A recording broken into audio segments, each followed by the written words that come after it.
Ladies and gentlemen, let me ask you a question that most people never stop to ask themselves. Who's really in control of your life, you or your reactions? Because the truth is, most people don't fail because of lack of opportunity, talent, or resources. They fail because they never learn to master themselves. We live in a world that constantly tries to pull us in every direction, emotionally, financially, mentally, and spiritually. And if you don't take control of your mouth, your mood, your money, and your mind, something or someone else will. And whatever controls you shapes you. It determines your story, your outcomes, and ultimately your destiny. So this isn't just another motivational talk. This is a blueprint for authority, a strategy for taking back the reins of your life. Because until you rule your inner world, you'll never walk in dominion in the outer one. Discipline is not punishment. It is preparation. It's not about restriction, but direction.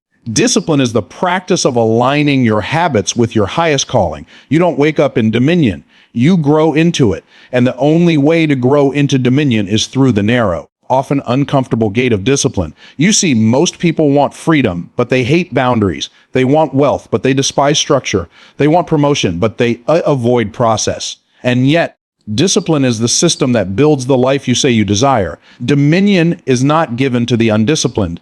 It's inherited by the consistent. We live in a culture that celebrates spontaneous success. We clap for outcomes, not processes. We praise results, but ignore the repetitions. But what the world calls overnight success is usually just a harvest of hidden discipline. Dominion is the fruit, but discipline is the root. You don't get dominion by showing up occasionally. You get it by training consistently. Discipline is the invisible architect behind visible influence. You can't have dominion in business, relationships, health, or purpose unless you first have dominion over self. That means you've got to become a master of your own decisions, your own time, your own appetite, your own thoughts. Before you can lead others, you must lead yourself. And here's the truth: discipline doesn't feel good at first. It requires you to tell your feelings, you don't run me. It demands you to do what's necessary when it's not convenient. It makes you say no to what's popular so you can say yes to what's powerful. Discipline is waking up early when your body says sleep. It's budgeting your money when your desires say spend. It's speaking with integrity when your emotions say explode. It's training when no one's watching. It's studying when nobody is clapping. It's planting seeds while others are partying. The problem is most people want dominion with no discipline. They want the throne without the training, but that mindset never lasts, because whatever you build without discipline, you will lose without delay. Success without structure is sabotage in disguise. Discipline builds internal strength. It teaches you how to say not yet to your impulses, not now, to your distractions, and not ever, to your excuses. It elevates you above emotion and positions you for elevation. Because here's the key: if you cannot be trusted with the small routines, you cannot be entrusted with big responsibilities. Dominion is more than status. It's the authority to make things move. But authority flows to those who have first mastered submission to structure. In nature, the river with the most power isn't the widest, it's the one with the most discipline. Its banks focus its flow. Likewise, your discipline creates direction, and direction releases force.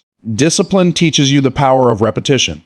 You might not see the results today or tomorrow, but over time, disciplined actions compound. That's the law of harvest. You don't sow today and reap tonight. But if you sow daily in discipline, you will reap daily in dominion. And when it shows up, it won't feel like a miracle. It'll feel like a manifestation. Let's be real. There will be days you don't feel like it. Days your mind says quit. Your friends say relax. Your body says rest. And that's where discipline takes over. It's in those moments you prove whether you're led by emotion or vision, whether you're living from conviction or convenience. Discipline is the daily decision to become who you were called to be, not when it feels right, not when it's easy, but because you know that dominion has a cost, and the price is your consistency. You don't rise to the level of your dreams. You fall to the level of your disciplines. The habits you form today determine the authority you'll walk in tomorrow. You can't pray your way into dominion and then live your way into dysfunction. Dominion requires decisions that match your destiny.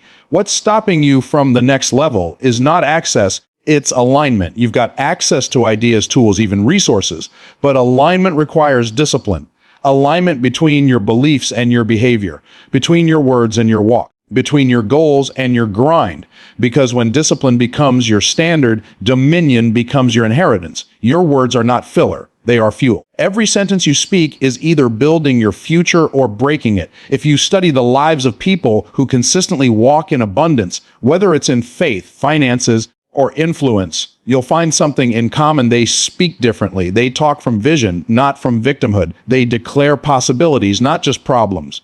They prophesy purpose, even in pain. But most people don't realize that their mouth is their multiplier. You cannot live $1 million life while cursing it with 10-cent language. And I'm not just talking about foul language. I'm talking about foul patterns of speech. Words like, I'm not good enough. I'll never get out of debt. It's too hard. I can't. People like me don't win. These are 10-cent words in $1 million world. What you say is what you sow. You can't plant seeds of defeat and expect a harvest of dominion. Your future doesn't respond to your feelings. It responds to your declarations. That's why some people stay stuck. It's not their work ethic. It's not their education. It's their expression. They use the right strategy, but the wrong speech. And the moment life hits them, they start speaking death over what they're trying to build. You can't expect a high-value life with low-value language. Your speech has to rise before your situation does. You've got to start talking like a winner when you're still in the middle of the mess. You've got to speak like a wealthy person while you're still managing the minimum. That's not delusion. That's discipline. Here's the truth. Your mouth is the thermostat of your life. It sets the emotional and spiritual temperature of your environment. If all you ever do is complain, criticize, doubt, and blame, don't be surprised when your life reflects exactly that. You have set the dial to destruction with your own declarations. Many people are trying to build a mansion of purpose with the blueprint of fear and the bricks of negativity. They want kingdom-level success, but use peasant-level communication. You can't tear down yourself and expect the world to build you up. You can't joke about failure all day and expect success to take you seriously. Life listens. Destiny is always eavesdropping. And this isn't just motivational talk, it's spiritual law. What you release from your mouth has the power to frame your reality. If you keep saying, I'm tired, you'll feel exhausted even with rest. If you keep saying, I'm always broke, you'll miss the doors to wealth even when they're open.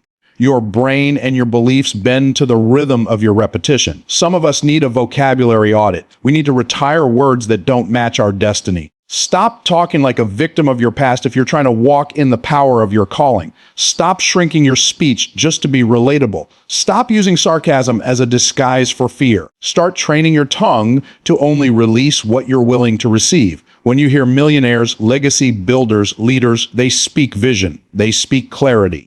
They speak from the future backwards. They don't waste words on nonsense. They protect their mouth because they understand that every word is an assignment sent into the world. And if you misuse the assignment, you delay the arrival of the answer. You don't have to lie to speak life. You just have to be intentional. Instead of saying, I'm failing, say, I'm learning. Instead of saying, I'm stuck, say, I'm strategizing. Instead of saying, I can't afford that, say, I'm positioning myself for that. That's not fake, it's focused. Your language should be an echo of your vision, not your circumstances. You speak not based on where you are, but based on where you're called to go. Because your mouth is a magnet.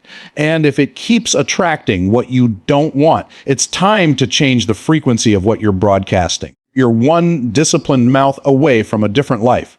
The question is, will you keep spending 10-cent phrases in $1 million atmosphere? Or will you upgrade your language to match the level you're meant to live at? Because the truth is this, your life will never rise above your language. Prosperity is not random.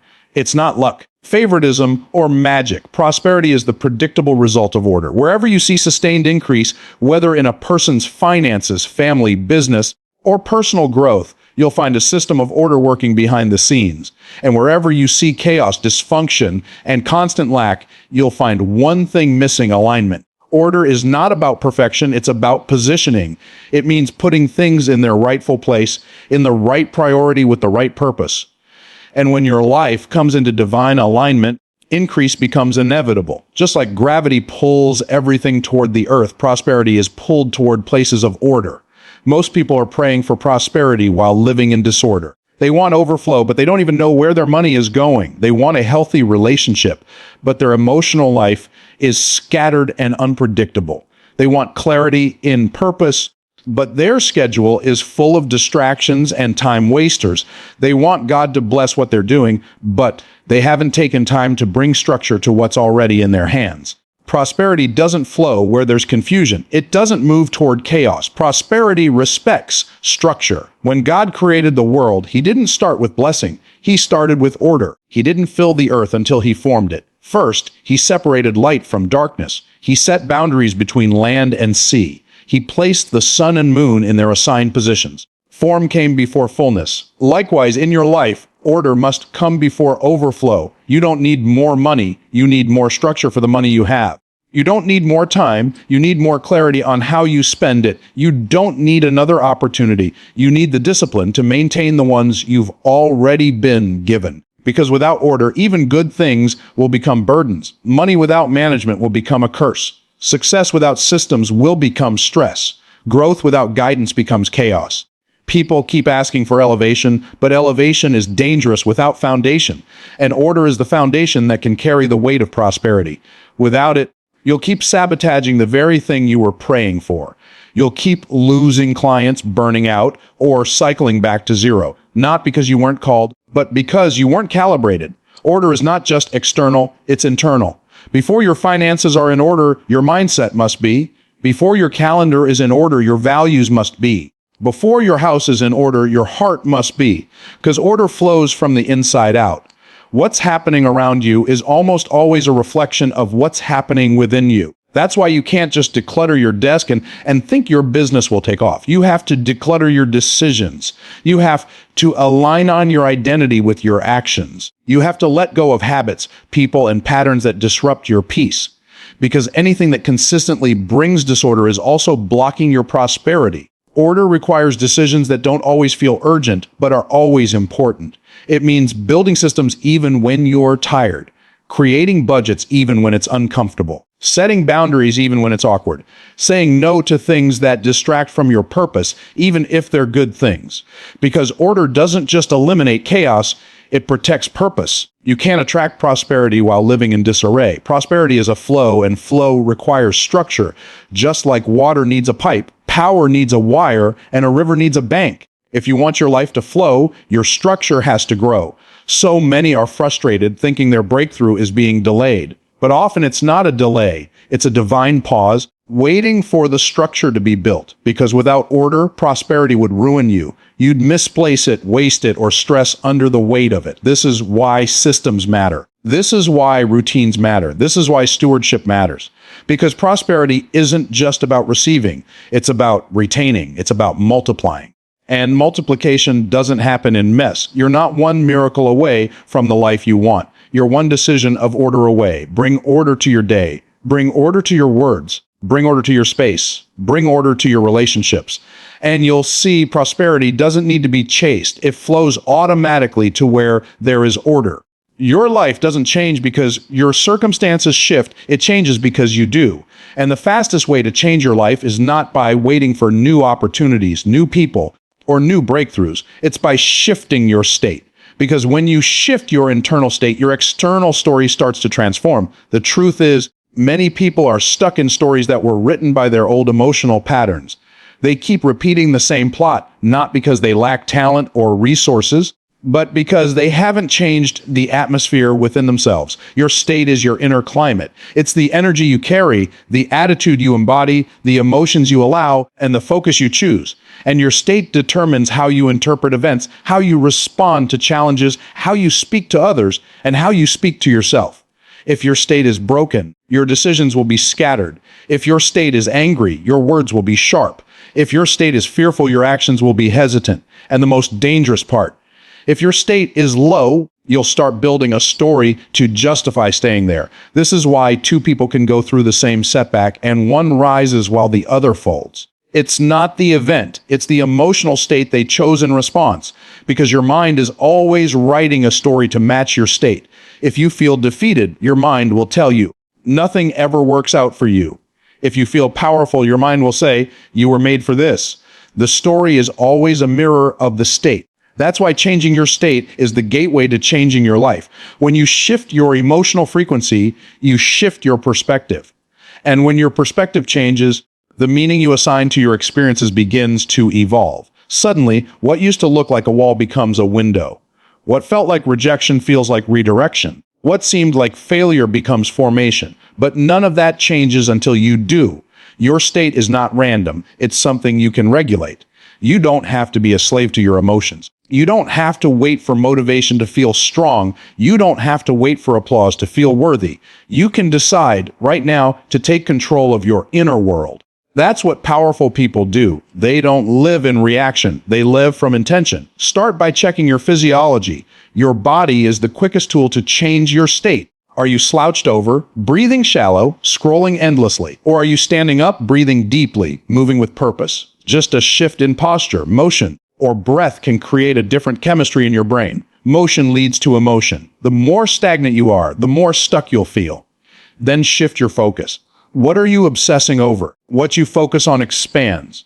If you constantly focus on what's missing, your story will be one of lack. But if you focus on what's possible, your story will be one of growth. Your brain is always filtering reality through your focus. So if you want a new reality, start with a new filter. And finally, shift your language, because your words are the scriptwriters of your life. If you keep saying, "I'm overwhelmed, I'm stuck, I'm broken," then your mind will write scenes to match. But when you speak with power, when you say, "I'm being prepared, I'm leveling up and becoming who I was born to be," you begin to live in alignment with a new story. You don't need a new life, you need a new lens. That lens is your state, and the moment you shift it, you start telling a new story. One that's not defined by pain, but by purpose, not by loss, but by learning, not by fear, but by faith. Because transformation is never about what happens around you, it's about what happens in you. And when you command your internal state, you become the author of a new external story.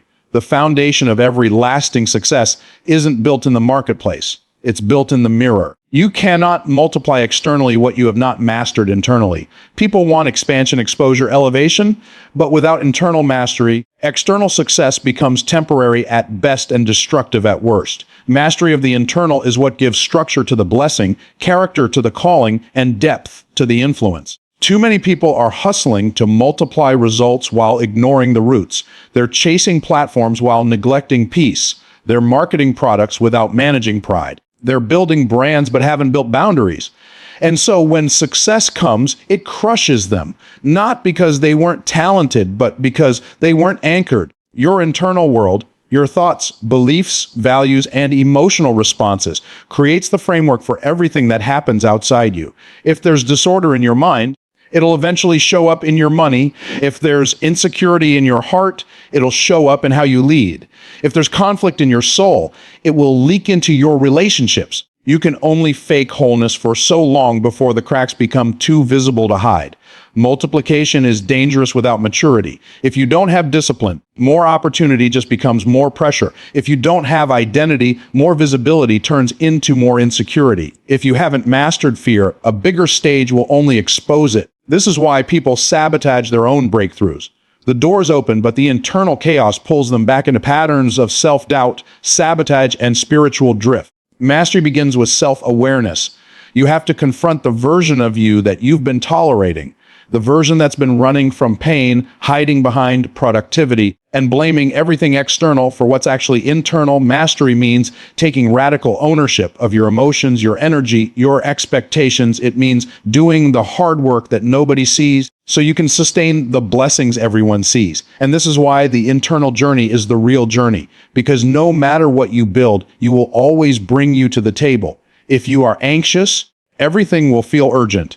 If you are bitter, every conversation will feel personal. If you are full of fear, every opportunity will look like a threat. But when you master the internal, when you anchor yourself in truth, clarity, vision, and emotional control, you bring strength into every space you occupy. Your internal mastery determines your capacity. It determines how much pressure you can carry, how well you lead others, how consistently you show up, and how quickly you bounce back. It is the difference between quitting and enduring, between noise and influence, between surviving and multiplying. So while the world celebrates the grind, the visibility, The flash. Your real assignment is to master what they can't see. Master your reactions. Master your discipline. Master your thoughts. Master your inner dialogue. Speak to yourself with faith when fear shows up.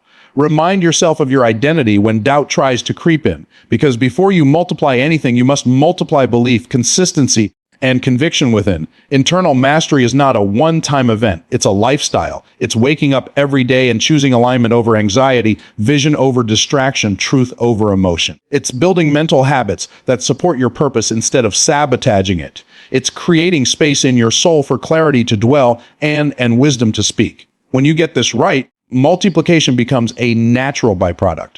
You won't have to chase results. They'll start flowing from you. Your business will grow because you've grown. Your influence will expand because you've become someone who can carry it with grace. Your relationships will thrive because you're no longer operating from emptiness, but from overflow. Everything external is a mirror of something internal. So if you want to multiply out there, build mastery in here. Because until you conquer the battles within, you'll keep recreating them around you. The life you experience is a direct reflection of the disciplines you uphold. 4 simple actions speaking life: spending right, staying calm, and standing tall may seem basic, but they form a powerful framework for dominion. These are not just habits, they are standards for how you show up in the world. When you align your mouth, money, mood, and mindset, you stop surviving and start reigning. Let's start with the power of your words. When you speak life, you are not just using positive language, you are activating divine law.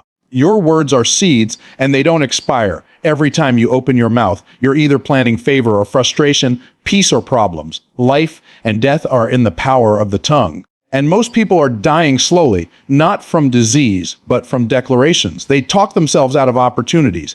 They speak negativity over their future. They joke about failure and wonder why success feels far away. But when you train your tongue to agree with your destiny instead of your difficulty, everything begins to shift. Your voice carries vision.